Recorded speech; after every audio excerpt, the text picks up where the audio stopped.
Oke. Assalamualaikum warahmatullahi wabarakatuh. Nama saya Muhammad Taufik Rasyadi dengan NPWP 502511113.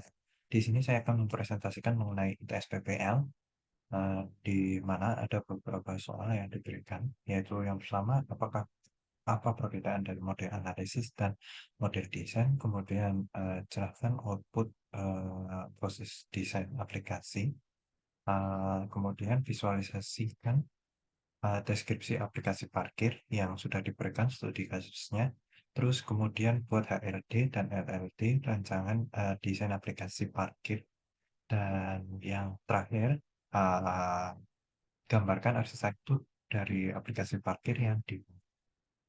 Untuk yang pertama, untuk perbedaannya, analisis model memiliki tujuan utama yaitu untuk memahami dan merinci kebutuhan serta masalah yang ada dalam sistem yang dikembangkan. Hal ini termasuk mengevaluasi masalah yang dihadapi untuk menentukan kebutuhan fungsional dan non-fungsional untuk dan mengidentifikasi batasan sistem.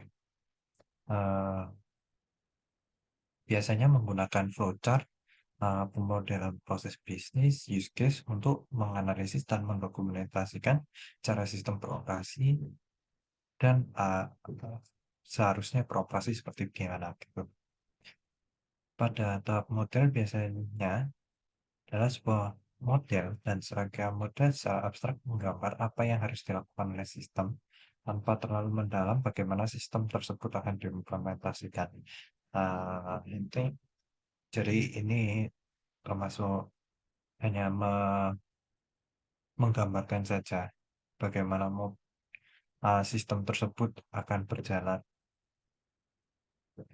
tanpa mengetahui implementasinya seperti apa.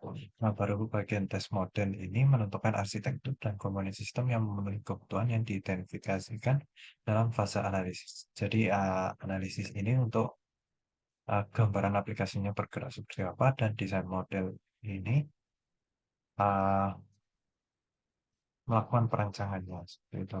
Ini melibatkan penciptaan solusi yang teknis untuk memenuhi persyaratan yang telah diuraikan. Ya, jadi seperti yang saya bilang tadi, desain model ini adalah eh, merencanakan bagaimana pembentukannya. Kayak gitu.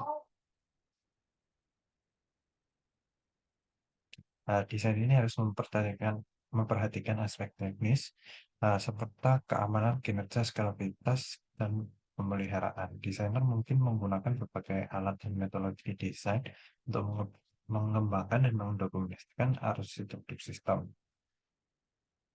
Nah, hasil yang diperoleh adalah dokumen desain yang mendetail dan berfungsi sebagai rencana untuk pengembangan sistem.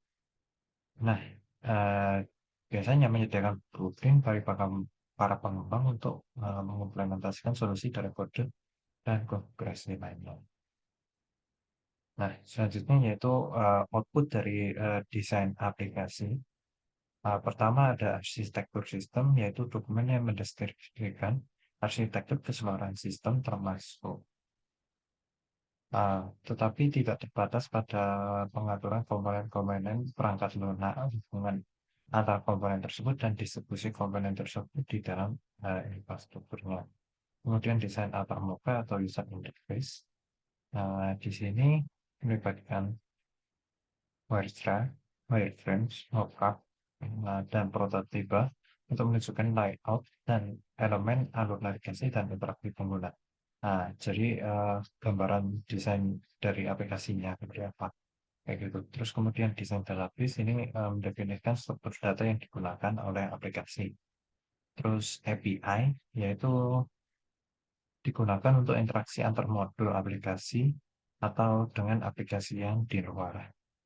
Di yang meliputi endpoint, metode request, dan format yang diterima dan dikembalikan. Kemudian desain komponen modul, ini detail spesifikasi desain untuk setiap komponen atau modul aplikasi termasuk algoritma, struktur data, uh, operasi yang diperlukan. Dokumen ini juga mencakup spesifikasi bagaimana komponen akan berinteraksi.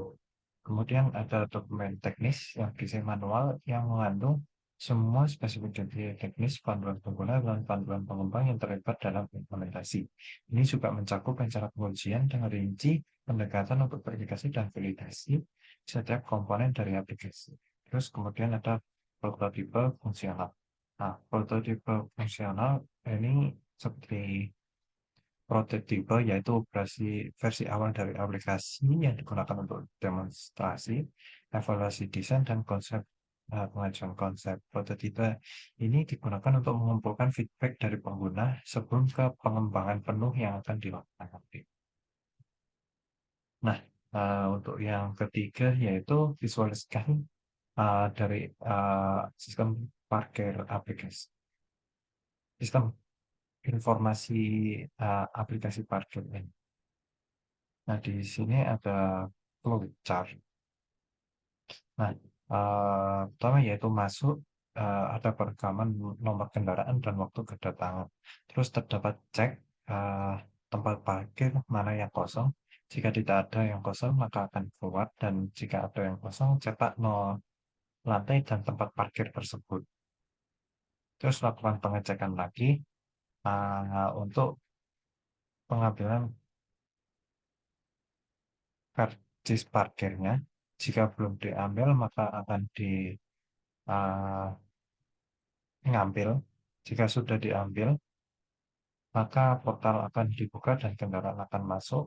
Terus kendaraan menuju ke tempat parkir yang ditemukan. Terus sensor periksa kehadiran kendaraan, update jumlah data dan kendaraan di lantai. Terus melakukan parkir. Terus selanjutnya yaitu kendaraan selesai parkir dan menuju ke bangwal. Nah, selanjutnya apakah termasuk member parkir? Jika iya, maka langsung akan verifikasi pembayaran. Jika tidak, melakukan pembayaran pencetak kartu magnetik sebagai bukti pembayaran. Setelah itu, update jumlah data per lantai.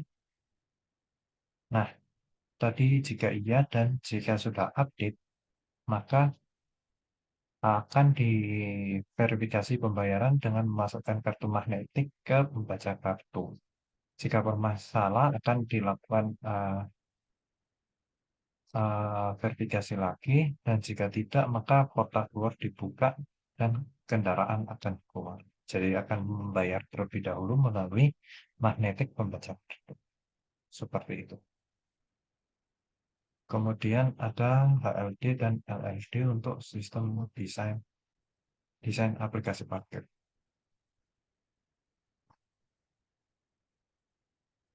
Nah, untuk HLD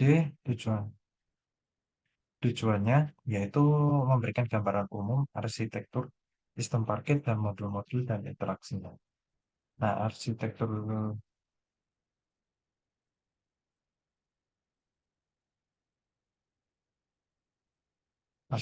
ada modul manajemen tempat parkir, modul manajemen kendaraan, modul manajemen user atau pengguna, dan modul laporan.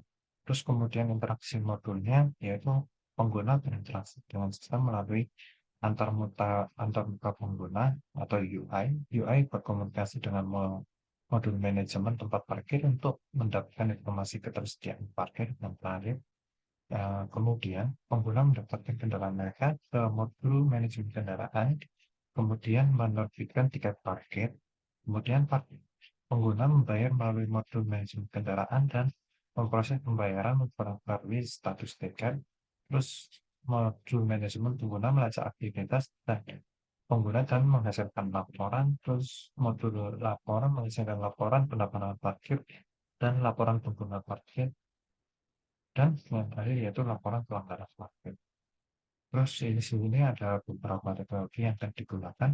Ada bahasa pemrograman yaitu menggunakan Python, Java, dan JavaScript, dan kerangka kerja atau framework yang akan digunakan yaitu Django, Spring Boot, dan React untuk backend.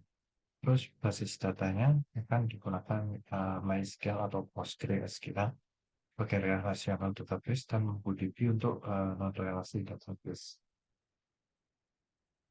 Kemudian pertimbangan kinerja sistem parkir harus dirancang untuk menangani beban puncak seperti jam sibuk. Sistem juga dapat diakses secara real-time dan responsif.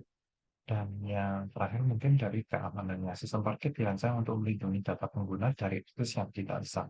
Sistem ini harus menggunakan enkripsi dan autentikasi untuk melindungi data. Nah, selanjutnya ada LRID yang bertujuan untuk memberikan rincian lebih lanjut mengenai desain modul manajemen tempat parkir. Yang pertama ada desain database-nya. Ini ada beberapa tabel. Yang pertama yaitu tabel tempat parkir, ada ID tempat parkir, jenis tempat parkir, tarif, dan status tempat parkir. Terus tabel kendaraan ada ID kendaraan, nomor polisi, jenis kendaraan, waktu masuk, waktu keluar, dan status pembayaran, dan ID. Terus tabel user ada ID pengguna, nama pengguna, kata sandi, dan role-nya seperti itu. Terus transaksi yaitu untuk melakukan transaksi lainnya ada ID transaksi, ID kendaraan, ID tempat parkir, untuk transaksi, total bayar, metode pembayaran, dan ID pengguna sebagai kurang. Nah, di sini ada metode-metode yang digunakan untuk menjalankan aplikasi ini, yaitu fungsi tambah parkir dengan memasukkan parameter jenis dan tarif untuk menambahkan parkir baru, hapus tempat parkir dengan parameter ID, ubah tempat parkir, ini mengubah tempat parkir ke tempat parkir, mendapatkan informasi dari tempat parkir, ke tempat parkir yang tersedia, mengambil informasi tempat parkir yang tersedia.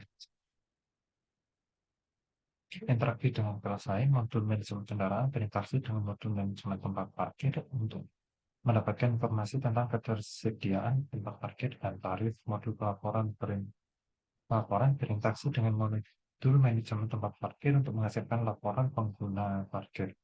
Pertimbangan kinerja modul manajemen parkir harus dirancang untuk mengalami dan beban puncak di jam sibuk seperti di atas tadi, dan keamanannya juga harus terjaga. Dan yang terakhir yaitu arsitektur dari aplikasi parkir yang dibuat. Di sini arsitekturnya terdapat tiga section, yaitu section user, di mana user melakukan akses dari aplikasi melalui sambungan internet. Dan yang kedua section cloud atau penghubung dari server dan user yang dapat diakses melalui user, dan server dapat mengirimnya ke user. Terus yang ketiga berisi server dan database untuk mengolah data dan menyediakan servisnya. Mungkin cukup sekian dari presentasi ATS yang saya berikan, kurang lebihnya mohon maaf. Wassalamualaikum warahmatullahi wabarakatuh.